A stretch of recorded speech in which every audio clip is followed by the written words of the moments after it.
أعوذ بالله من الشيطان الرجيم. بسم الله الرحمن الرحيم. السلام عليكم ورحمة الله وبركاته. الحمد لله الذي هدانا لهذا وما كنا لنهتدي لولا أن هدانا الله. أشهد أن لا إله إلا الله وأشهد أن سيدنا محمدا عبده ورسوله. قال سبحانك لا علم لنا إلا ما علمتنا إنك أنت العليم الحكيم. رب اشرح لي صدري ويسر لي أمري واحلل عقدة من لساني يفقهوا قولي. اللهم افتح علينا فتوح العارفين وارزقنا فهم النبيين وإلهام الملائكة المقربين. أن أصدق الحديث كتاب الله وخير الحديث حديث نبينا محمد صلى الله عليه وسلم. وشر الأمور محدثاتها وكل محدثة بدعة وكل بدعة ضلالة وكل ضلالة في النار. قال الله تعالى في الكتاب العزيز: أعوذ بالله من الشيطان الرجيم. بسم الله الرحمن الرحيم. يوم لا ينفع مال ولا بنون إلا من أتى الله بقلب سليم. صدق الله العظيم. Alhamdulillah, pertama kali sama-sama kita merapatkan setinggi-tinggi kesyukuran kita kepada Allah Subhanahu wa taala. Karena dengan izinnya Allah Subhanahu wa taala masih lagi memberikan ruang dan kesempatan kepada kita untuk meneruskan kehidupan ini. Seterusnya untuk kita menghabiskan sakit-baki kehidupan kita di atas muka bumi Allah Subhanahu wa taala ini yang bersifat sementara. Dan di samping itu Allah Subhanahu wa taala mengurniakan kepada kita dengan berbagai nikmat dan pemberian, yang mana kalau kita menghitung satu persatu nikmat dan pemberian Allah Subhanahu wa taala kepada kita, maka sudah pasti kita tidak dapat menghitungnya, menandakan begitu banyak nikmat dan pemberian yang Allah Subhanahu wa taala berikan kepada kita. Moga-moga dengan segala nikmat tersebut kita gunakan selaras untuk kehendak Allah Subhanahu wa taala. Yang ada matlamatnya kita mohon pada Allah Subhanahu wa taala golongkan kita di kalangan hamba-hamba yang sentiasa bersyukur. Muslimin muslimat yang dirahmati Allah sekalian, insyaallah pada malam ini kita akan menyambung kembali perbincangan kita di dalam kitab Penawar Bagi Hati. Kita masih lagi berada pada bab yang kelima, iaitu pada menyatakan fikir dan kasih akan harta. Dan kita sampai kepada kerana doa Nabi sallallahu alaihi wasallam. Okey. Tiba-tiba.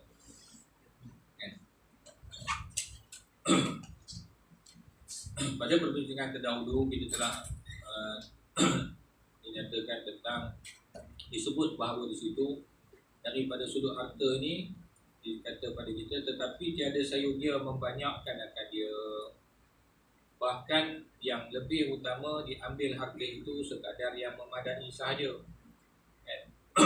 Disebut di sini bukan menegah kita untuk menjadi orang kata apa? Untuk mengimpus kekayaan. Kita faham dulu nanti orang kata agama kita ni tak bagi jadi kaya. Dah, kaya ni dipuji oleh syarak. Cuma cerita dia bila duduk dalam medan kekayaan ni nak jatuh kepada kebinasaan tu so. Cerita dia kat situ nak dipahami dulu. Maka kerana itulah kalau kita lihat jalanan para salafus soleh terdahulu, mereka boleh mendapat kekayaan, tetapi kenapa mereka tak ambil? Sedangkan kalau kita fikir balik, renung balik, tema ni kalau ambil pun tak ada masalah, betul? Tapi cerita dia daripada sudut apabila berada dalam kawasan tersebut, pelbagai jenis kebinasaan yang ada, macam-macam benda yang datang, ujian-ujian yang besar lagi datang. Maka kerana itulah dia kata di sini bahawa tiada sayugianya membanyakkan akan dia. Bahkan yang lebih utama diambil harta itu sekadar yang memadai sahaja. Kita dah bicara itu. Banyak harta kita, banyak asal kita tanya. Dia kaedah mudah ya. Banyak benda, banyak lah kita tanya. Tak ada benda, apa benda nak tanya? Dia dah cerita dah itu kisah dalam kitab Tanbihul Ghafilin. Betul. Kisah tu untuk ambil iktibar dan pengajaran kepada kita. Sebab reta kita ni esok, daripada sehalu-halu reta kita sampailah sebesar-besar reta kita esok, semua Tuhan akan tanya, apa yang kamu buat dengan reta yang ada pada kamu? Nampak? Maka andai kata seseorang itu menggunakan harta dia untuk mencari redha Allah Subhanahu wa taala, maka alhamdulillah. Maka apabila seseorang itu dia menggunakan harta dia itu untuk mendekatkan dirinya ke syurga Allah Subhanahu wa taala, alhamdulillah. Tapi jika sebaliknya, maka dia menjadi satu bebanan Bahkan dia menjadi penyebab seseorang itu untuk dihumban ke dalam neraka Allah Subhanahu wa taala.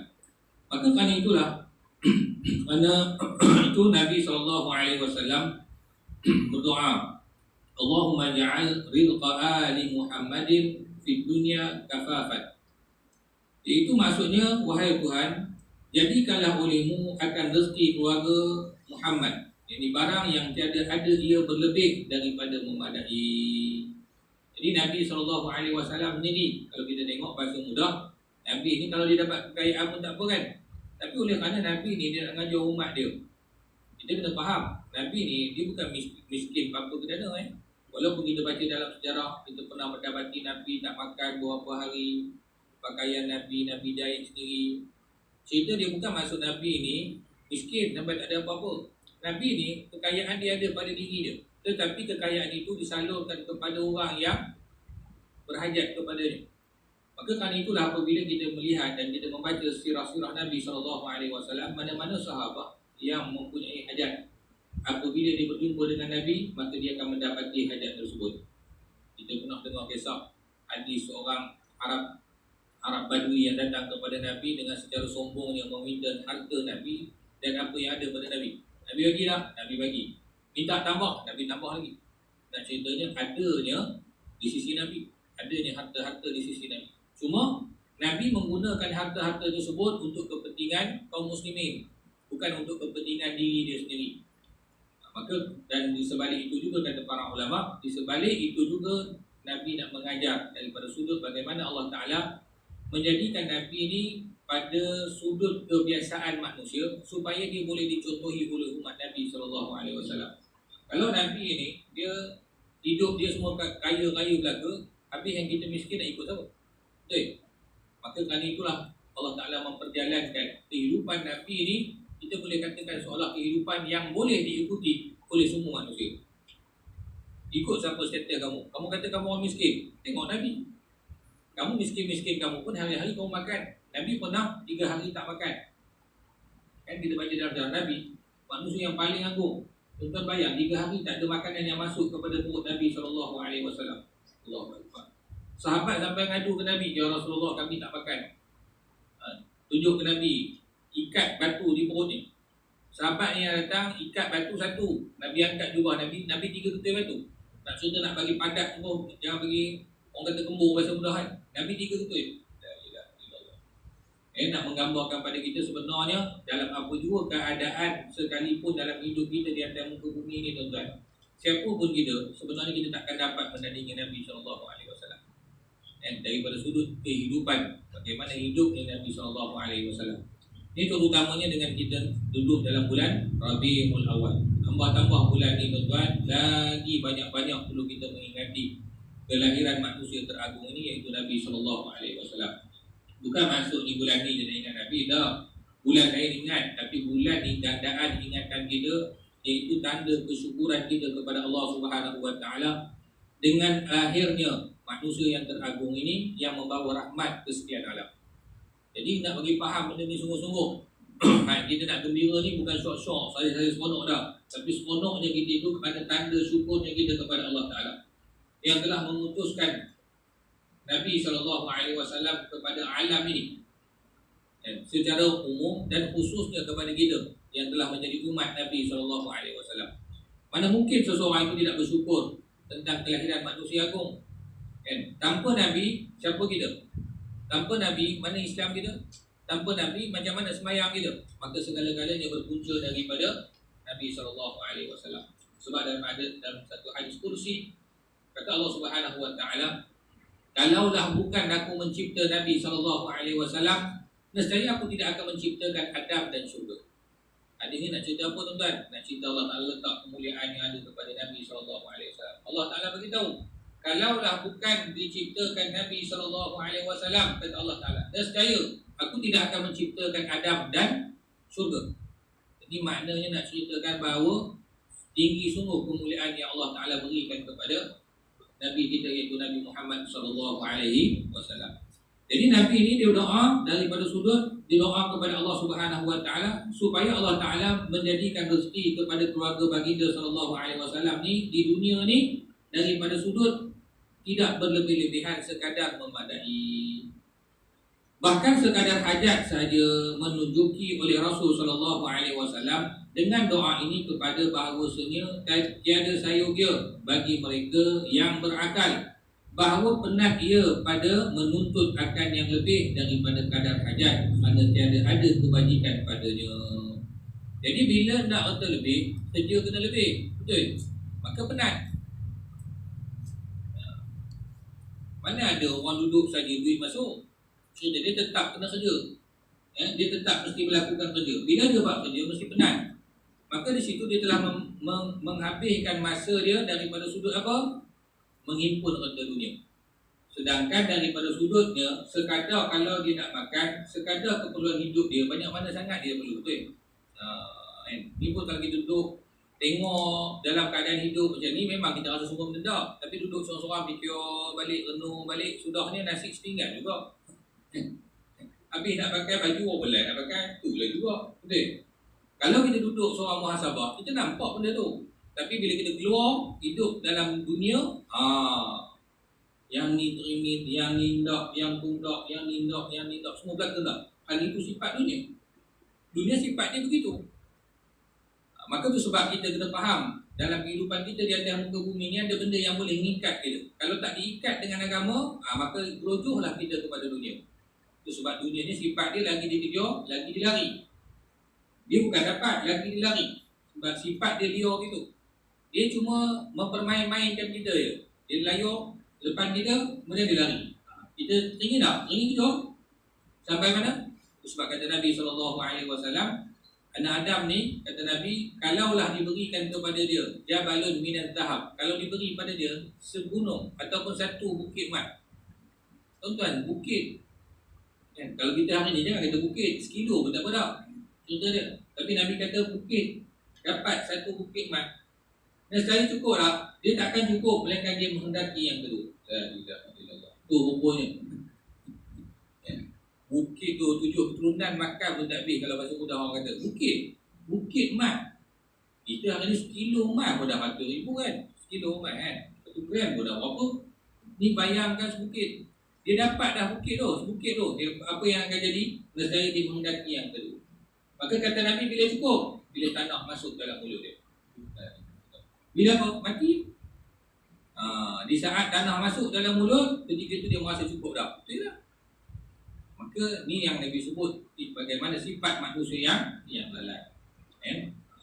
Jadi kalau kita lihat di zaman para sahabat dahulu, sahabat ni daripada sudut bagaimana mereka mampu untuk mengharungi kekayaan, sebagaimana sahabat Sayyidina Abdul Rahman bin Auf, Sayyidina Uthman bin Affan. Mereka ni sebab diasaskan dengan ilmu. Diasaskan dengan ilmu. Jadi mereka ni akidah mereka betul. Waktu mereka duduk dekat dengan Nabi, harta banyak mana pun yang ada pada diri mereka tak terkesan.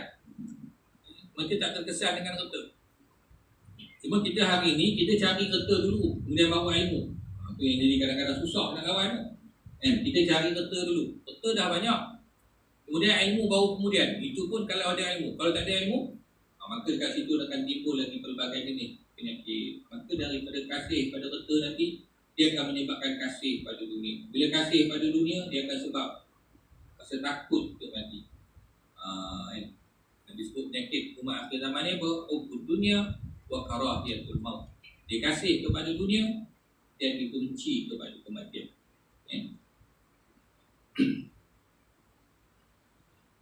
Bermula kadar hajat itu bersalah-salahan ia dengan sebab bersalah-salahan kelakuan manusia. Jadi kadar hajat ni tidaklah sama pula. Jangan ngumpul pakai sama belaka. Ada orang hajat dia tak sama dengan kita. Dia anak 8, kita anak seorang. Takkan kadar hajat dia sama? Tak munasabah. Ada orang dia tanggungan dia banyak, orang ni tanggungan sikit. Maka kadar hajat itu ialah mengikut seseorang tersebut, mengikut kadar ketentuan orang tu. Itu yang disebut kadar hajat. Kalau kita bahas dalam bab adil, adil tu bukan maksud sama rata. Adil itu ialah meletakkan sesuatu pada tempatnya. Kalau adil sama rata, lah. Anak lelaki beli kopiah, nak adil. Anak perempuan pun beli kopiah. Itu bukan nama adil tu. Itu nama Nak adil, anak lelaki beli kopiah, anak perempuan beli tudung. Itu nama dia adil. Jadi keadilan tu kena faham. Begitulah juga dalam kita nak membantu. Tak semestinya kalau semua benda kita nak bagi daripada sudut, contohlah kita ada anak. Ada anak kita yang senang dan ada anak kita yang susah. Tak boleh kita bagi adil, nanti dia berkata tak adil. Itu tak cerdik nama dia. Maknanya anak yang susah dibantu. Anak yang senang tak perlulah dibantu, dia senang. Kena memahami kaedah tersebut. Maka itulah nama dia adil. Kalau nak bagi semua adil belaka, maka kat situ yang perlu kita faham. Jadi dia kata bersalahan di antara satu dengan yang lain. Tetapi yang dipuji kadar yang kuat dia mengerjakan ibadah dengan sebabnya. Jadi dia kata yang dipuji kadar, yang disebut kadar-kadar tu apa? Dengan ada benda tersebut dia boleh melakukan ibadah. Jadi benda tu bahasa mudah ni kecil semua lah.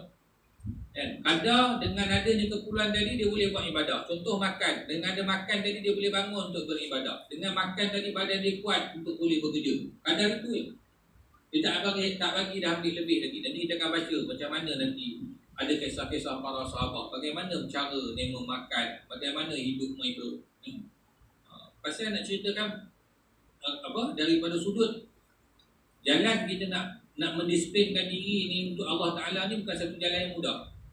Tapi walaupun jalan ni bukanlah jalan yang mudah, akan tetapi kita tak ada pilihan.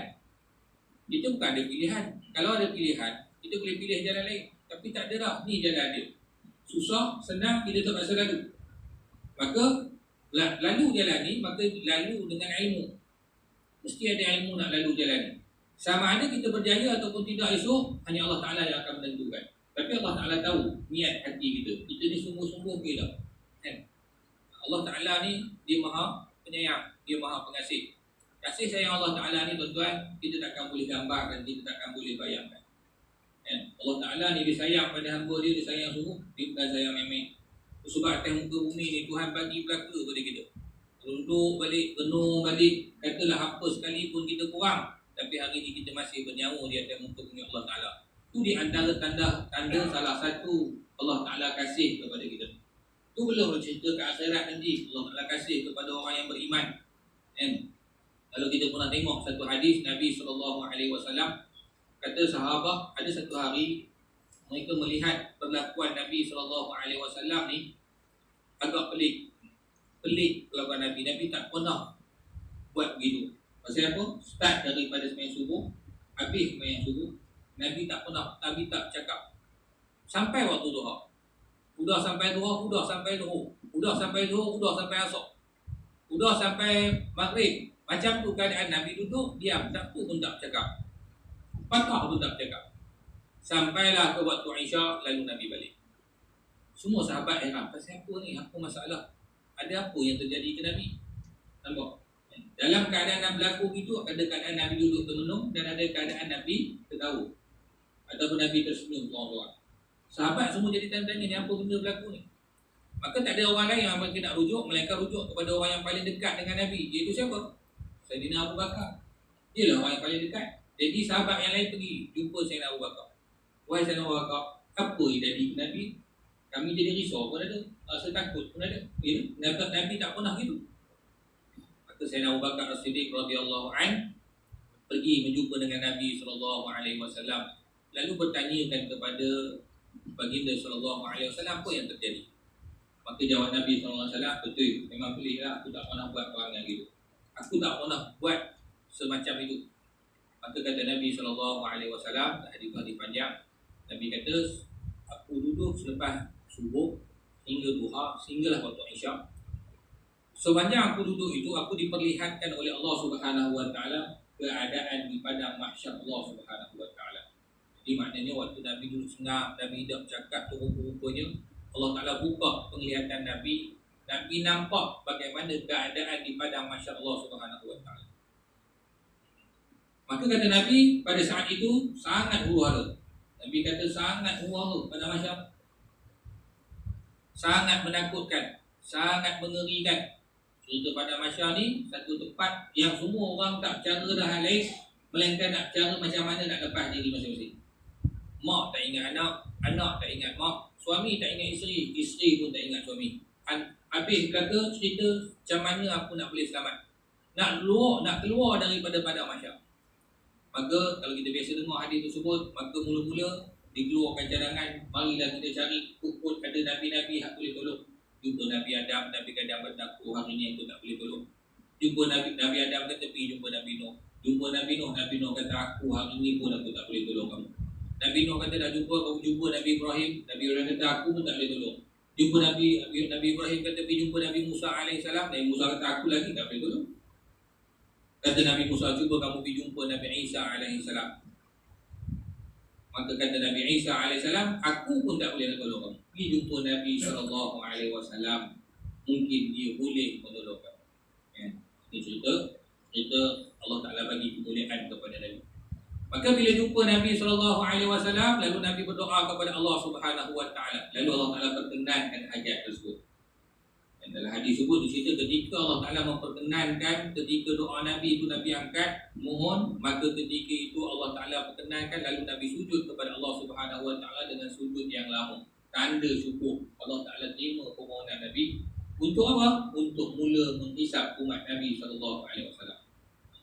Tapi Nabi ini bukan pasal dia seronok hati dia, tapi Nabi ni dia seronok, dia syukur, dia sujud pada Allah Ta'ala pasal Allah Ta'ala perkenankan doa dia untuk memberi pertolongan kepada umat dia.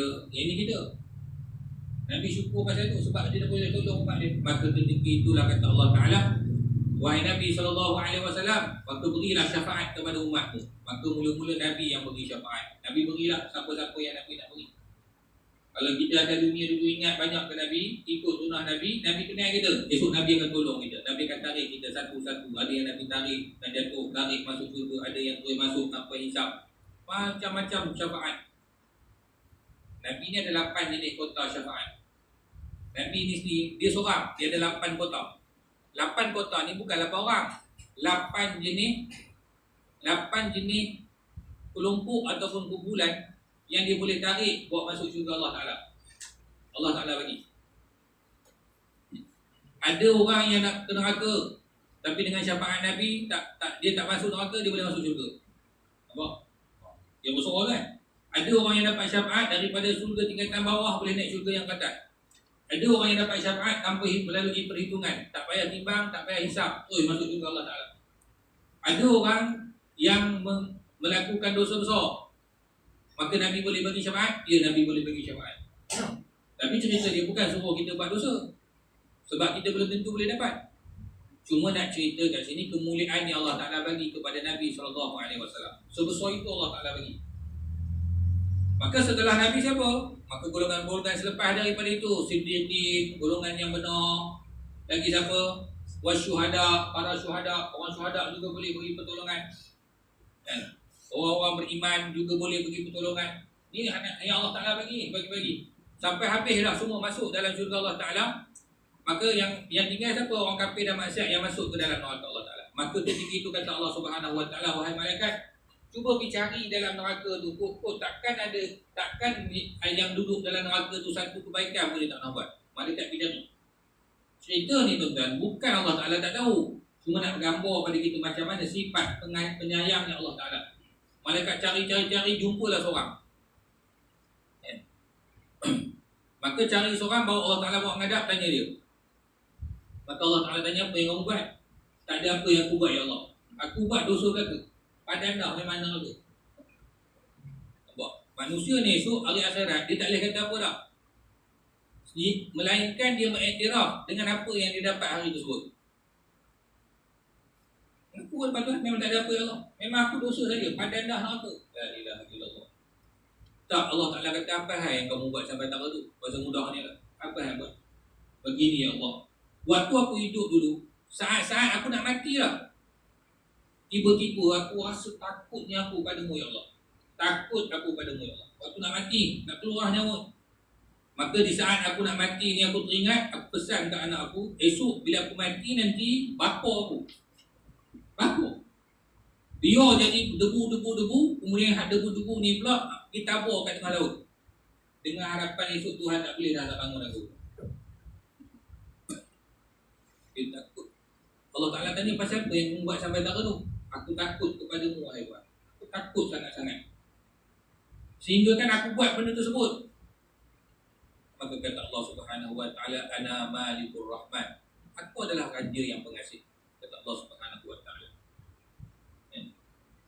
Maka Allah Taala tanya lagi, pasal apa kamu buat perkara tersebut? Kata lelaki tersebut, min makhafatik, sesungguhnya kerana takut akan wahai Tuhan. Maka kata Allah Subhanahu wa taala, kerana kamu rasa takut kepada aku itulah, maka hari ini masuklah kamu ke dalam syurga aku. Maka ketika bila dikata kepada pemuda tersebut ataupun kepada lelaki tersebut, masuklah kamu ke dalam syurga aku, maka kata lelaki itu, wahai Tuhan, udah-udahlah kau sindir aku. Itu yang Nabi bilang, udah-udahlah kau sindir aku, udahlah aku banyak dosa, hari ni kau kata boleh masuk syurga pula, udah-udahlah tu ya Allah. Gitulah macam itu kan. Itu yang Nabi ketawa. Hadis ni ada 2-3 riwayat yang cerita Nabi ketawa cerita ketawa ni pasal apa? Nak cerita Allah Ta'ala boleh buat benda hamba ni rasa mustahil dah, tak boleh dah nak masuk syurga. Ni padan dosa berlumbung ni, nak boleh masuk syurga, bakat dah lah. Fikir-fikir tak logik nak boleh masuk syurga. Tapi ceritanya rahmatnya Allah Ta'ala kata masuk kamu ke dalam syurga aku. Hamba ni sampai tahap kata, wahai Tuhan, mudah-mudah lah, janganlah sindir aku ya Allah, aku dah kena teruk dah ni, tak kena sindir lagi, sakit ni, dah lah badan sakit, dah sindir lagi, habis semua. Kata Allah Ta'ala, aku tak sindir, sungguh aku suruh kamu masuk ke dalam syurga. Maka apa yang Allah Ta'ala bagi? Sewaktu kamu hidup di atas muka bumi dahulu, kamu pernah lihat tak satu kerajaan yang besar di atas dunia? Maka jawab pemuda tersebut, ya, aku pernah tengok satu kerajaan yang besar di atas muka bumi. Kata Allah Ta'ala, aku berikan kerajaan tersebut kepada kamu sebesar mana kerajaan yang pernah kamu lihat di atas dunia dahulu, serta gandaannya 10 kali ganda kepadamu pada hari ini. Tuan-tuan bayang, hadis ini juga menceritakan beberapa ulama mengatakan bahawa di antara hadis yang meriwayatkan tentang antara manusia yang terakhir dimasukkan ke dalam syurga Allah Ta'ala. Dia ada 2-3 riwayat yang cerita tentang kisah manusia yang terakhir masuk dalam syurga dan manusia yang terakhir keluar daripada neraka. Tapi cerita dia dalam 2 riwayat kalau kita tengok dalam kitab Aqidah Ahlussunnah diceritakan pun, cerita Nabi cerita pun dalam keadaan tergelap. Nabi gelap senyum melihat gelagat manusia. Macam kita udah-udah janganlah sedih aku dah lagi ni, kita kata gitulah. Ketika itu hamba ni kata ke Tuhan gitu. Sebab dia rasa tak layak nak masuk. Macam mana Tuhan nak boleh masuk aku dalam syurga? Dosa aku banyak. Tapi ceritanya betapa rahmatnya Allah Subhanahu wa taala. Balik semua kisah balik, kenapa boleh masuk? Kerana dia tidak mensyirikkan Allah Ta'ala. Itu lesen besar. Itu kena faham.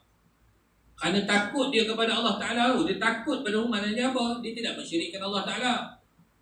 Tapi kalau syirik, dia takkan masuk syurga Allah Ta'ala. Sebab hari ini tuan-tuan, kita kena faham. Dalam kita mendalami ilmu-ilmu yang wajib kepada kita untuk kita fahami, maka benda yang menjadi keutamaan kepada kita ialah untuk memastikan iktibar kita itu benar. Iktibar kita itu, pegangan kita kepada Allah Ta'ala itu benar. Maka menjadi kewajipan kepada kita untuk belajar. Yang disebut dia sebagai ilmu tauhid, ilmu mengenal Allah Subhanahu wa taala. Maka ilmu nak kenal Allah Ta'ala ni dengan cara bagaimana? Sebagaimana yang telah diringkaskan oleh para alim ulama terdahulu. Maka kita dekat Malaysia ni cara nak boleh mengenal, maka adanya metodologi sifat wajib bagi Allah Ta'ala, sifat 20 kita panggil. Sifat 20 ni bukan hafal, tapi kena hadam. Hadam tu masuk apa tuan-tuan? Masuk mulut, unyah, telan. Itu masuk hadam. Hadam sehingga kita betul-betul faham. Hafal saja tidak memadai. Faham. Supaya kita tahu meletakkan ini hak Allah Ta'ala, yang ni bukan hak Allah Ta'ala. Hak ni mustahil bagi Allah Ta'ala. Tak payah kita nak rujuk sebab kita ada ilmu. Itu kadar wajibnya. Itu sebab ulama kata dalam ilmu tauhid ni sebenarnya benda hak wajib kita belajar ada 50 sifat. 50 sifat ni hadam. 50 sifat hadam. 20 sifat wajib bagi Allah Ta'ala. Kita ngaji sifat wajib bagi Allah Ta'ala. Ada pula orang tanya, kalau tak ada ngaji sifat 20 boleh ke? Boleh kalau ada cara lain yang boleh mengenalkan kamu kenal Allah Ta'ala. Ataupun ada cara lain yang lebih padat. Cara satu cara tapi cara tu padat. Setakat ni tak adalah cara yang lebih padat, melainkan apa yang telah diringkaskan oleh para ulama. Sifat 20 tu yang paling padat dan tepat. Tak ada jalan lain tuan-tuan. Ulama buat tu. Walaupun ada orang kata gini, zaman Nabi tak ada bersifat 20. Ini macam-macam hal orang ada. Itu pun penting juga. Nabi tak pernah ngajar pun sifat 20? Ya, kita jawab ke dia. Memang Nabi tak pernah ngajar sifat 20 secara spesifik. Tapi nak tanya kamu balik, tidakkah Nabi ngajar kepada sahabat sesungguhnya Allah Ta'ala tu wujud? Nabi ngajar tak? Allah Ta'ala tu wujud ke sahabat? Ngajar lah. Nabi ngajar sesungguhnya Allah Ta'ala tu wujud. Tapi Nabi tak sebutlah sifat 20. Tidakkah Nabi mengajar para sahabat sesungguhnya Allah Ta'ala itu sifatnya qidam? Sedia ada Allah Ta'ala ajar. Maknanya segala benda intisifati itu telah ada di zaman Nabi, cuma tidak dinamakan dengan sifat 20. Tu dia kena faham. Dia ada benar dengan sifat 20. Apa dia sakit hati dengan sifat 20 pun tak tahu. Hari tu jadi masalah kan. Tuan-tuan hati-hati. Yang mana-mana selalu dengar ceramah-ceramah YouTube, tapis-tapis dengar. Lagi kita yang pening. Jadi tuan-tuan nak dengar, cari yang masyhur. Mana masyhur ni apa? Orang-orang yang tak ada kontroversi. Bahasa mudah. Yang tu lebih selamat. Lepas dengar tu pula pergi tasih pula. Tasih ni pergi orang kata apa? Cek balik. Saya ada dengar ceramah. Betul ke ceramah ni? Itu cara kita. Tapi nak tuntut ilmu pakai YouTube, pakai apa? Itu bukan cara dia. Dia sebagai wasilah ya. Betul? Tapi nak tuntut cara betul, kena berdepan. Tanya balik. Saya ada dengar gini-gini. Betul ke benda yang? Itu cara tasih ilmu. Sebab ilmu agama ni dia mesti bertalaqi musyafah. Dia mesti berhadapan dengan guru. Daripada macam mana Nabi ajar para sahabat sampailah kiamat nanti, itulah cara dia. Walaupun hari ini kita ada zaman maju teknologi apa sekalipun, kita tidak menafikan. Tetapi oleh kerana nak mendapat ketulinan ilmu, itu jalan dia. Itu tulisnya ilmu dengan secara berhadapan dengan guru. Kan? Jadi nak bagi faham pada kita tentang rahmatnya Allah Subhanahu wa Ta'ala. Jangan kita berputus asa dengan rahmat Allah Subhanahu wa Ta'ala. Jangan berputus asa. Apa pun yang pernah berlaku dalam hidup kita, macam mana silap yang pernah kita lakukan, selagi Allah Ta'ala bagi ruang, Allah Ta'ala bagi nyawa, selagi hayat di kandung badan, maka selagi itulah kita mempunyai ruang dan peluang untuk memperbetulkan kembali dan untuk kita bertaubat kepada Allah Subhanahu wa Ta'ala. Jadi sebab tuan-tuan, jalan kita nak pergi ni, betul kadang-kadang kita boleh konsisten, tapi kadang-kadang setan ni pandai daripada kita lagi. Tuan yang ingat setan ni semua level dia jahanam. Setan dia ada mesti ada. Nak kacau alim ulama takkan hantar dia jahanam, kena sepak lah. Kita padat lah jahanam. Setan dah jahanam dia datang, padat datang kita. Atas-atas tu. Maka setan ni dia akan datang benda-benda tu, dia akan bawa. Kalau tidak, macam mana dia boleh menghanyutkan orang-orang yang lebih hebat ibadah dia? Kita baca kisah Barsisa. 400 tahun, 300 tahun ibadah pada Allah Ta'ala, dia boleh gelincir. Setan ni dia bukan main-main punya gelincir. Dia gelincir, dia bawa dalil tu. Dia bawa dalil tu. Bila sebut dia ni, betul ke? Nampak tak? Tu kata buah setan. Dia bukan bawa buah kosong mana boleh pergi. Dia nak tipu orang ibadah. Dia takkan boleh bawa ni kaki-kaki surau ni nak bawa pergi konsert. Takkan tak pergi. Mana boleh. Nak tarik pergi konsert tak pergi kan. Ni kalau dalam ni semua nak tarik pergi konsert tak pergi. Nak kacau mana? Kacau dengan agama. Dia akan gunakan agama macam mana nak rosakkan kita. Nampak? Cara dia gitu. Bagaimana dia menghanyutkan Barsisa. Yang hebat ibadah, lama ibadah pada Allah Ta'ala, sembahyang lama lagi pada Barsisa. Dia setan apa dia kan? Dia bukan tidur kan? Dia sembahyang. Tengok doa pula Allah merintir-rintir, mengalir-ngalir air mata. Pandai tu dia berlakon. Nampak dia tak? Macam mana boleh dapat cara ni? Nampak? Dia buat ke Barsisa. Memang aku dosa banyak. Macam-macam aku buat dulu dosa. Zina, bunuh orang, apa semua aku buat. Jadi aku dah tak ada masa dah. Kali itulah aku kena sembahyang. Aku tak boleh berhenti sebab aku masa tak ada dah. Nak mati dah. Aku kena sembahyang sungguh-sungguh. Tu macam mana kau doa boleh naik? Doa lah sebab aku banyak dosa. Jadi aku minta sungguh-sungguh ke Tuhan supaya Tuhan ampun dosa aku. Engkau tak ada dosa, minta ampun pada Allah. Kau tak ada feel. Tak ada rasa. Kau tak ada masalah. Kau tak ada tangan. Apa kau minta? Betul juga. Nampak? Dia jadi buah gitu tuan. Bayang kan? Walaupun ulama bahas lah. Barsisa ni antara kesalahan ada kesalahan dia. Pertama dia bukan alim, dia abid. Barsisa ni kena ingat dia bukan alim, dia abid. Abid ni apa? Ahlul ibadah. Itu sebab beza di antara alim dan abid. Alim dan abid. Alim ni orang yang berilmu. Abid ni ahli ibadah. Jadi ahli ibadah ni maknanya dia kurang ilmu. Dia sepatutnya alim. Dengan kealiman itu baru dia beribadah. Maka dia cantik. Tapi kalau dia semata-mata abid ibadah, maka dia takkan boleh lari daripada segala bentuk tipu daya. Ada dia benda boleh kacau dia. Maka antara kesalahan dia apa? Yang pertama, dia berpegang dengan amalan. Dia mengukur siapa hak buat banyak. Betul lah ibadah ni kena buat. Tapi kita tak berpegang dengan banyaknya amal yang kita lakukan. Kita semayang. Kita tak ada ketentuan pernah kira. Aku ni dah 60 ni, semayang daripada umur 15 ni dah ribu dah rakaat ni. Ada tuan-tuan kira tu? Tak ada siapa suruh kira tu kan. Udahlah tu, dah semayang, udahlah ya Allah. Moga-moga kau terimalah ibadah aku. Dah, selesai masalah. Harap-harap Tuhan terima. Tu je.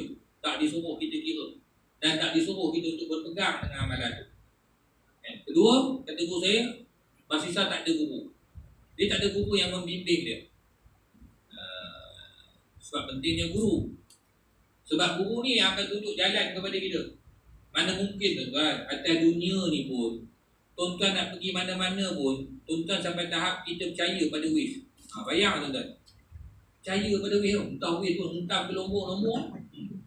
Bawa-bawa jalan tanah merah. Padahal tu. Percaya. 100 batin ke wish. Buka wish.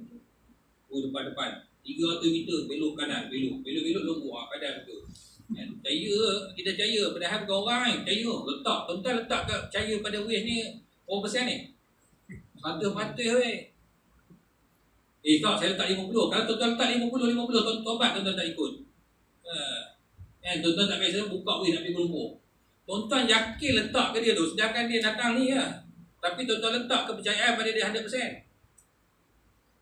Tapi tiba-tiba kita dalam ilmu agama, kita tak berani nak letak keyakinan kita 100% pada guru itu. Nampak? Susah kok. Betul kita tu guru lah. Pandai kita syak lah. Itu cerita ni. Ini, hak datang ni boleh percaya. Percaya. Kono kanan, kono top belakang orang masuk ni. Habis cerita tuan-tuan. Nak cerita tuan-tuan. Hidup atas dunia ni pun tuan-tuan, kita memerlukan orang tunjuk. Macam mana kita nak berjalan nu akhirat tu, tiba-tiba kita nak jalan seorang-seorang.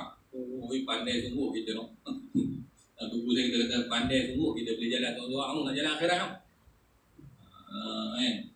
Dunia ni driving school ada cikgu ngajar.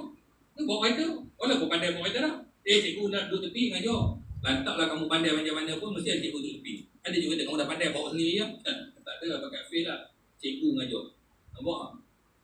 Tuan-tuan nak belajar apa pun atas dunia, ada orang hak tunjuk. Maka kerana itulah, tambah-tambahlah pula dalam agama. Ni, perjalanan kita ni bukan dekat. No. Ba'udat alaih musyuqah. Jalan kita tu jauh nak menuju akhirat. Bila perjalanan ni jauh, musuh tu banyak. Maka sudah pastilah kena ada yang menunjukkan jalan kepada kita.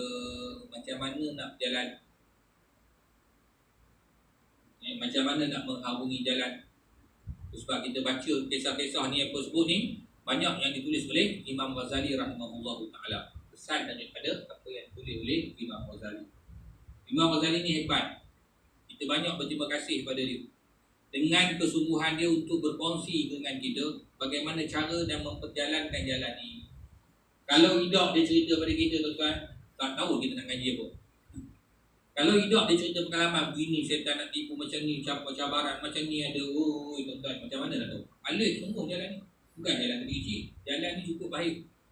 Dan sebab Imam Ghazali ni kita baca dalam sejarah dia, dia ni seorang yang cukup hebat. Imam Ghazali ni kita kena faham satu benda. Dia bukan sekadar mahir dalam ilmu tasawuf, tetapi dia juga adalah mahir dalam ilmu fiqh sehingga dia menjadi seorang mufti. Imam Ghazali dia mahir dalam fiqh, dia boleh keluar fatwa. Tuan-tuan bayang. Tapi cerita dia, ketika apabila dia sampai kepada kemuncak fakih dia dan banyak anak murid dia, maka di saat itu dia telah bertukar arah. Bertukar arah ni maksud apa? Dia rasa masih belum sempurna. Hanya semata-mata dengan memahami ibadah-ibadah zahir, melainkan dia kena terjun dalam satu lagi bidang, bagaimana nak mengamal dengan ibadah-ibadah yang bersifat batin ni, dalam ni. Sebab dalam ni nak kena betul. Dua saja tak cukup. Kita pernah baca kisah dia dengan adik dia. Adik dia nama Ahmad. Imam Ghazali nama dia Muhammad bin Hamid Al-Ghazali. Kisah dia, Imam Ghazali ni satu ketika dia jadi imam. Bila dia jadi imam, adik dia jadi makmum. Dan di belakang dia ni ada anak-anak murid dia. Ketika dalam sembahyang tersebut, Imam Ghazali rahimahullah ta'ala, adik kepada Imam Ghazali iaitu Imam Ahmad, juga seorang alim. Tapi cerita dia bila sembahyang, tiba-tiba adik dia mufarraqah dengan dia. Mufarraqah, pisah, tak ikut dia. Apa habis main dia tengok, adik dia tambah satu rakaat lagi. Contoh gitu lah, nampak perbezaan mufarraqah. Mufarraqah ni maknanya kita berpisah dengan imam. Kita tak ikut jemaah, tak adalah pahala jemaah. Okay? Maka selesai sembahyang, maka Imam Ghazali rahimahullah ta'ala tanya pada adik dia, kenapa kamu pisah sembahyang aku? Maknanya dia mesti tahu, mesti ada benda tak kena kat aku. Kalau mufarraqah, kalau ada benda kena, takkan nak mufarraqah, betul? Maka kata adik dia kepada dia, sesungguhnya aku melihat pada tubuh badanmu penuh dengan darah. Allah Ta'ala buka penglihatan adik dia. Rupanya adik dia alim. Adik dia lebih terdahulu terjun dalam bidang. Dia nampak pada badan Imam Ghazali ni penuh dengan darah. Dia kata macam mana aku nak ikut sedangkan badanmu penuh dengan darah. Penuh darah sini bukan penuh darah pada zahir, tapi darah yang Allah Ta'ala perlihatkan kepada adik dia Imam Ahmad ni, melihat kepada tubuh Imam Ghazali rahimahullah ta'ala. Dengar bila adik dia kata gitu, baru dia teringat. Apa dia teringat? Rupa-rupanya Imam Ghazali ni tuan-tuan, ketika itu dia begitu sibuk tengah menulis dan tengah membahaskan tentang permasalahan tentang wanita, masalah haid. Dia ceritakan buku fiqh cerita kan haid ni macam mana, kalau perempuan ni macam jadi ni. Terlampau sibuk dia fikir tu, hatta dalam sembahyang tu, sehingga adik dia nampak darah penuh badan.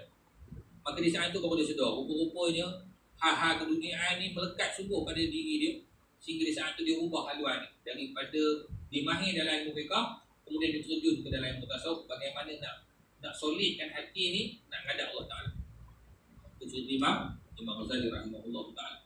Nak cerita bukan nak tu sebab kata Syekh Ibrahim Ad-Dasuti, talabu syekh wajibun ala kulli muridin walau kana akabirul ulama. Mencari seorang guru yang mursyid itu menjadi satu kewajipan kepada setiap orang, walaupun dia itu sebesar-besar ulama. Walaupun orang tu sebesar-besar ulama lah, dia perlu tak pada guru? Ya, dia perlu pada guru. Besar mana pun kita tetap memerlukan pada guru. Mana mungkin? Habis takkan kamu tiba-tiba boleh jadi alim? Mana? Mesti ada guru kamu. Mesti memerlukan kepada guru. Maka tu sebab jalan yang selamat dalam mendalami ilmu ni, pertama kena faham, kena guru. Mesti guru, tak boleh guru dengan kitab. Pakai beli balik baca. Oh faham dah. Tunggulah sekejap lagi. Memang confirm sesat. Confirm sesat tuan-tuan. Bahkan syaitan lebih suka gitu. Tak apa, beli buku balik baca. Lama-lama dakwah, aku pandai lah. Pasal. Lagi buatlah pahaman-pahaman pelik-pelik belaka. Itu yang keluar kan. Lepas tak lepas. Dia ni lah. Aru ke tuan-tuan? Tak aru. Pasal apa tuan-tuan? Sebab bila kata jalan agama ni, dia bukan satu jalan hang main-main. Kita silap jalan, kalau tak betul-betul kita pilih jalan, habis, rosak. Kalau rosak kat situ bukan rosak sikit, rosak belaka habis, rosak akidah habis. Fahaman tu menyimpang langsung. Fahaman tu menyimpang langsung. Nampak cakap macam betul. Rupa-rupanya hancur akidah. Tidak. Ikut tuan-tuan Jadi nampak macam betul ke? Cakap Quran ni, cakap hadis. Tengok-tengok akidah Allah. Habis. Itu yang paling kita takut. Kerana itu kita memahamkan kepada diri kita ni daripada sudut kenal ni Allah Ta'ala yang kita sebut 20 sifat tadi tu. 20 sifat wajib, 20 sifat mustahil, 40 sifat tu. Satu sifat harus bagi Allah Ta'ala, 41. Jadi bukan sekadar nak tahu sifat wajib bagi Allah Ta'ala, tapi kena tahu juga sifat mustahil, supaya nanti kamu tahu yang ni memang tak layak bagi Allah Ta'ala. Pasal apa nak tahu diri dia? Esok bila kita berhadapan dengan mana-mana manusia, kita tak perlu tanya orang lah. Secara automatik kita tahu dia ni bukan fahaman kita. Dia ni bukan fahaman ahli sunnah. Hari ni tuan-tuan, orang bawa macam-macam. Dalil tetap bawa dalil Quran, bawa dalil hadis. Tapi macam mana orang tanya kita? Ustaz, macam mana nak tahu beza ni betul salah? Orang selalu tanya gitu kan. Sebenarnya nak tahu orang tu salah atau betul, kita kena kemas. Masuk kemas tu yang wajib pada kita tu mesti kita tahu. Maksudnya apa? Yang wajib pada kita, yang kadar kewajipan yang wajib kita tahu tu, yang tu kita tahu. Bila kita tahu yang wajib tadi, datanglah siapa pun depan kita, secara automatik kita akan kenal dia siapa. Adakah dia sama dengan kita ataupun dia bukan dengan kita? Secara automatik boleh lihat. Kalau dia Syiah, kita akan tahu Syiah. Sebab dia bukan fahaman kita. Walaupun kita tak tahu dia ni siapa, tapi kita tahu dia bukan di kalangan kita, yang berpegang dengan fahaman Ahlus Sunnah wal Jamaah. Hari ini macam-macam soalan bab akidah ni. Contoh antara benda simple lah saya ulang. Persoalan yang tentang meletakkan bagi Allah Subhanahu Wa Taala ini adanya tempat. Kan bahasa yang selalu orang sebut. Allah Taala kat mana? Kat langit. Ada orang jawab Allah Taala kat langit. Allah Taala di Arash. La ilaha illallah ta'ala. Sebenarnya kalau kita ngaji betul dalam akidah kita, secara automatik kita tolak. Pasal apa tolak? Bawalah kamu datanglah. Bawalah ayat Quran ke, kamu bawalah hadis ke, kita akan tetap menafikan. Orang kata takkan kamu nak nafi ayat Quran? Kata kita tidak menafikan ayat Quran, tetapi memahamkan ayat Quran itu dengan disiplin yang betul. Itu kena faham. Dia bawa sebiji tuan-tuan ayat tu juga. Kita juga menggunakan ayat itu. Cuma apa yang membezakan? Bagaimana mereka menuruti disiplin dalam menafsirkan ayat tu. Ni Allah Ta'ala sebut kan, Ar-Rahman 'alal 'arsy istawa. Kan Allah Ta'ala di Arash. Kita pula tak ngaji. Betul juga. Betul. Di situ ulama ada hurai.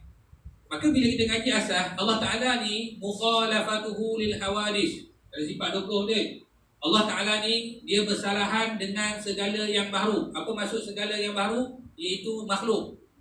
Selain daripada Allah Ta'ala, nama dia makhluk. Kita makhluk, pokok makhluk, kayu makhluk, batu makhluk, dunia, alam ni makhluk, semua makhluk. Allah Ta'ala wal khaliq, dia pencipta. Maknanya Allah Ta'ala dia takkan sama sekali sama dengan makhluk. Tak kira dalam apa dua perkara. Takkan sama, maksud tak sama.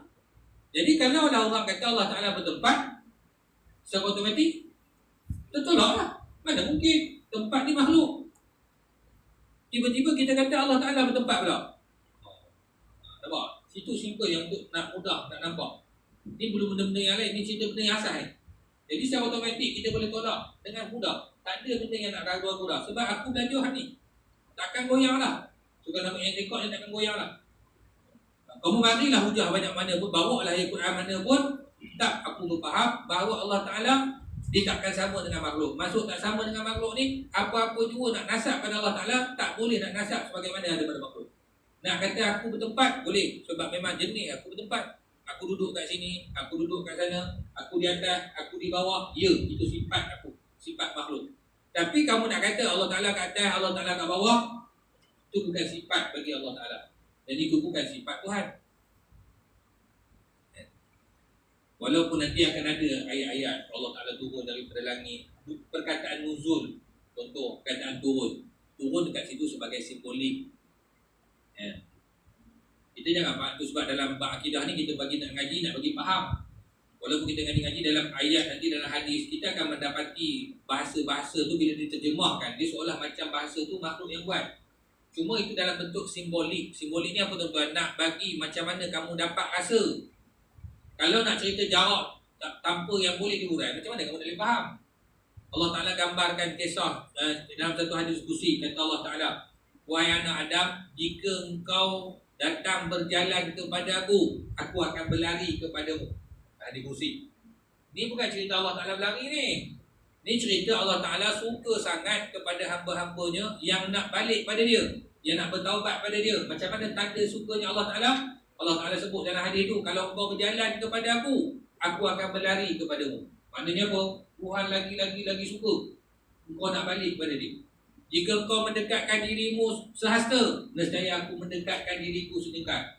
Mana Allah Ta'ala kata aku lagi dekat pada tu. Nak tunjukkan kita nampak Allahu Akbar, sayangnya Allah Ta'ala kepada hamba-hambanya yang nak balik pada dia. Jadi itu maksud dia. Bukan kata maksud nanti berlari mudah ada kaki pula ke berlari. Jangan fikir itu.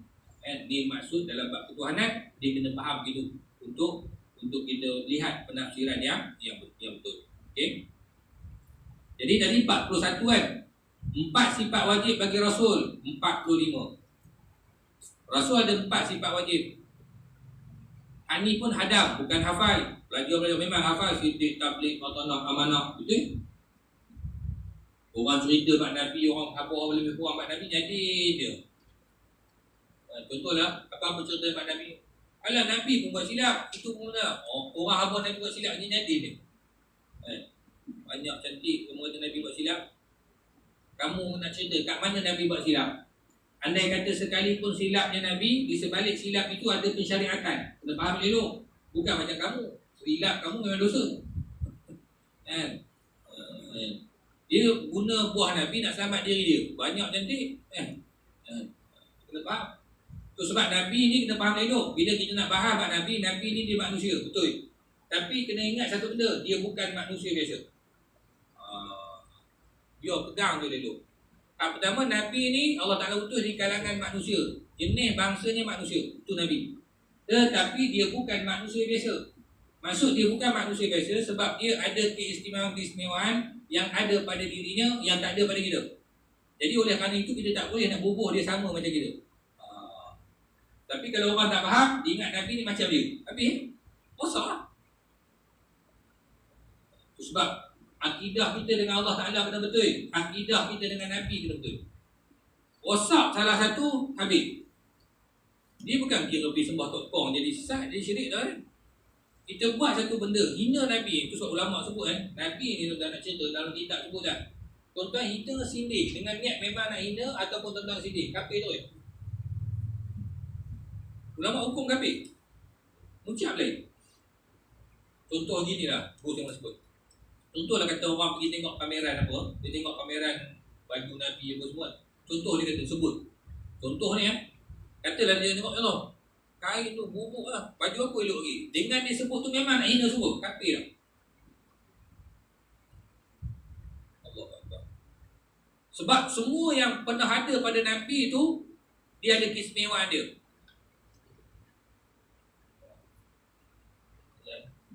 Takut tu kan sebab kita kadang dulu saya pernah cerita tuan dalam media sosial dia pun pernah bahas satu bab tentang lakaran capal Nabi. Saya betul kau baca kan. Jadi dalam grup tu banyak bincang, dalam grup ni ada golongan yang pro ada kontra. Sebenarnya tak payah nak bahas nak balas pun. Kita cerita begini ya. Siapa yang buat, siapa yang lakar? Para alim ulama, bukan tu imam kampung kita. Alim ulama ni orang besar, Ibnu Asakir. Ulama-ulama ni yang masyhur. Mereka ni lakar bukan suruh sembah capal tu. Lakaran ini dibuat berdasarkan kecintaan mereka kepada Nabi. Cinta. Nak pernah hidup zaman Nabi, kita tak hidup zaman Nabi. Nak pernah tengok Nabi, kita tak pernah tengok Nabi. Apa cara yang boleh mendekatkan kita bila tengok ingat Nabi? Maka hantar capal tu capal lah. Ada satu ayat dia kata apa? Dah tahu kasut bila tak atas kepala apa? Pullah kaki. Memanglah itu lakaran capal tu kan. Memang capal Nabi pakai kat kaki betul. Tapi cerita dia, capal Nabi tu tak layak pun nak duduk atas kepala kita. Jangan kat kaki. Capal yang Nabi pakai tu, jangan kata nak letak kat kaki. Kat kepala kita pun tak layak. Kalau pun atas kepala kita pun capal tu tak layak. Capal tu lebih mulia daripada kita. Pasal apa?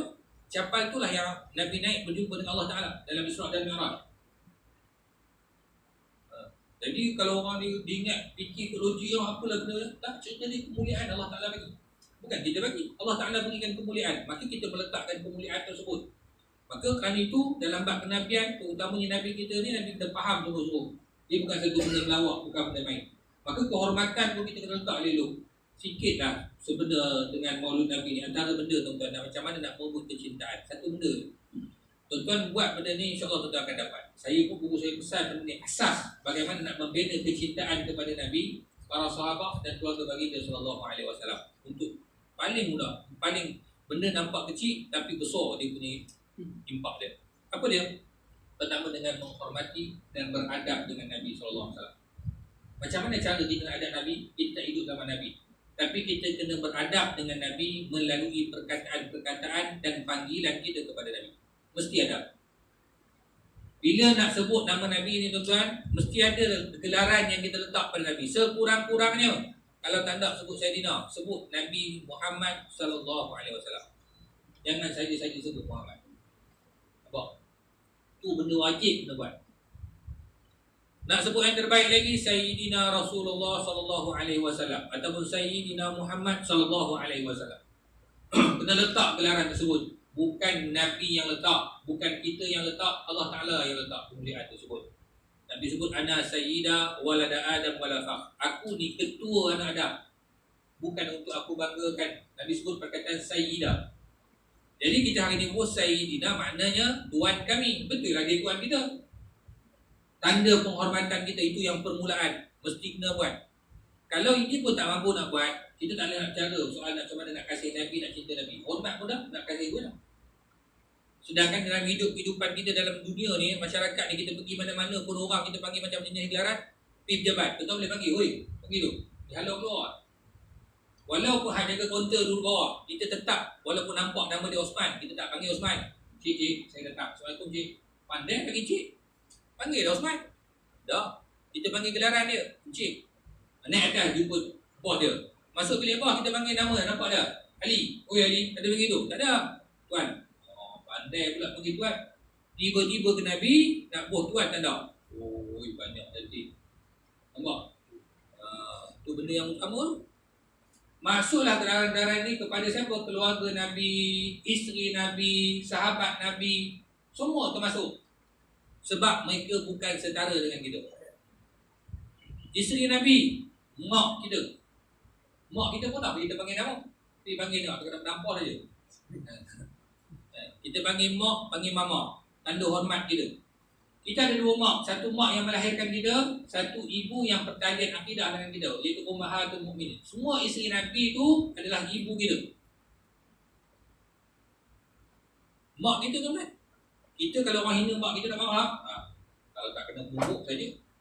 Pandai itu sebab kalau kita tengok orang sampai tahap tu, bila hina Nabi, hina isteri Nabi, dia bangun. Pasal apa? Oh, dah hina mak aku. Itu yang berlaku kat Perancis kan, cerita dia. Pasal apa? Sebab dia hina Nabi kan. Memang nampak tu keras. Tapi cerita dia kalau hidup zaman Nabi, itulah sahabat akan pancung balik. Sebab zaman sahabat tu, siapa-siapa yang keji Nabi, hina Nabi, tak putus kepala saja. Bukan nak tunjuk Islam ni agama tak ada rahmat. Rahmat. Tapi dia kuahnya. Sebab Nabi bukan buat melawak. Benda lain kau boleh melawak. Tapi buat Nabi, sakiti Nabi, kata Nabi, pasal. Memang sahabat jari. Nak tunjuk. Itu tanda iman. Akidah kita dengan Nabi tu betul. Tapi kalau ni adik dia tak komen tak komen ni, habis lah kan. Iman kita bermana? Kena ada rasa tak selesa bila orang hina Nabi kita. Bila mak tu, maka gelaran kepada wanita, isteri Nabi disebut sebagai Sayyidatina. Ajuk anak kita dengan gelaran tersebut. Kita dulu dah lah minta ampun daripada Allah Ta'ala. Orang dulu kita dulu mungkin dia tak sampai tahap tu. Dia ngajar kita sebut Aminah, ni apa semua, Aisyah. Sebenarnya buku saya kan, dia ngajar saya benda yang paling pantang. Tuan-tuan sebut bila umur dia bertambah. Dia tanya satu soalan yang saya masih ingat sampai hari ni. Bila saya sebut cucu Nabi, siapa dia? Hasan, Husin. Dia tanya apa kat saya? Hasan dan Husin tu kawan kamu? Sampai hari ni saya ingat tuan. Hasan dan Husin tu kawan kamu? Nabi sebut Al-Hasan wal-Husain Sayyida Ahli Jannah fil Jannah. Sayyidina Hasan dan Sayyidina Husain ni dalam syurga dia ketua ahli syurga. Jadi kalau kita tak nak itulah ketua dia, esok mana kita tak masuk syurga lagi tu. Faham? Ya? Jadi gelaran tu kena ada, menunjukkan tanda hormat. Esok aja anak kita bila bab Nabi, bab isteri Nabi, bab sahabat ajar dengan gelaran ni. Sebab tanda penghormatan. Inilah pintu pembukaan kepada kecintaan dan sayang yang kita kepada Nabi SAW. Tuan Ahmad betul-betul, tuan-tuan sebut betul-betul, tuan Ahmad faham dengan tuan-tuan sebut tu. Sampai satu masa ketika nanti bila orang sebut Nabi ataupun sahabat ataupun isteri Nabi bukan dengan gelaran, tuan-tuan akan rasa sakit dia. Maknanya benda tu dah betul-betul jadi dalam diri. Sebab kita faham, kita mulia ni bukan membutuh duit ni. Satu kewajipan untuk meletakkan kemuliaan. Jangan sembang bab nak cinta, jangan sembang bab kasih kalau kamu tak mampu nak hormat orang tersebut. Tak mungkin. Nampak? Jadi itu sebab bila nak cerita bab Nabi, cerita dalam bentuk roh dia. Bukan cerita bab jenin, bukan cerita anak dan rupa, cerita bab roh dia. Nabi ni macam ni dia lalu cerita. Barulah nak kita, oh ini Nabi. Nampak? Ada semangat tu lain. Ni cerita Nabi macam cerita bab pandi dengan mak mandi. Oh lebih kan? Apa dia rasa?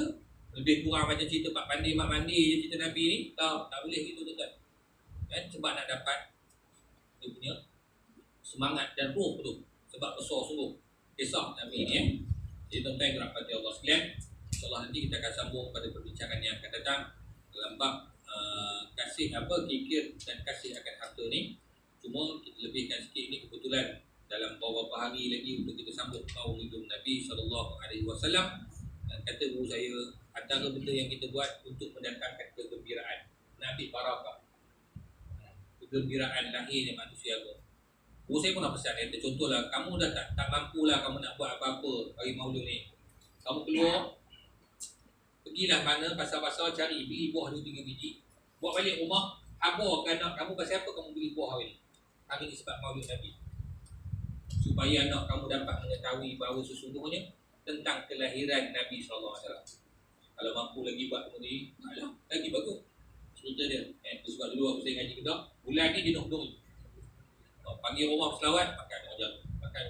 Bukan wajib, betul tak wajib. Tapi cerita dia sebab kasih. Sebab nak numpang barakah, nak ambil keberkatan bulan ni. Jadi orang rebut peluang. Bila panggil orang selawat kat rumah, dapat rahmat. Selawat rumah kita dapat rahmat. Jamu pula orang makan, dapat pahala makan. Beli bulan pula, bulan yang baik. Itu je cerita dia.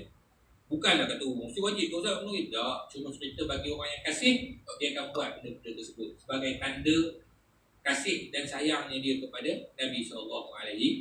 Moga-moga dengan sifat dan kasih sayang itu nanti akan melayakkan kita untuk mendapat syafaat dan pertolongan daripada Nabi SAW. Jadi sebelum saya berhenti, ada apa soalan? Tadi kita tangguh baca ta'awuzubillah minasyaitanirrajim. Bismillahirrahmanirrahim. Alhamdulillahirabbil alamin. Hamdan yuafi wa yukafi madhilah ya rabbana alhamdu kama yanbaghi li jalali wajhikal karim wa 'azimi sultanik. Allahumma shalli ala sayyidina Muhammadin wa ala alihi wa sahbihi wa barik wa sallim. Rabbana ighfir lana dhunubana wa li walidina warhamhum kama rabbuna shighara. Allahumma nawwir qulubana bi nuri hidayatika kama nawwartal ardha bi nurika syamsika abadan abadan bi rahmatika ya arhamar rahimin. Allahumma arina al-haqqa haqqan warzuqna ittiba'ah wa arina al-batila batilan warzuqna ijtinabah. Allahumma inna ala dzikrika wa syukrika wa husni ibadatik. Allahumma ahsin 'aqibatana fi umuri kulliha wa ajirna min khizyi dunya wa 'adzabil akhirah. Allahumma 'izz al-islam wal muslimin. Allahumma ansur al-islam wal muslimin. Allahumma ansur ad-du'ata wal mujahidin.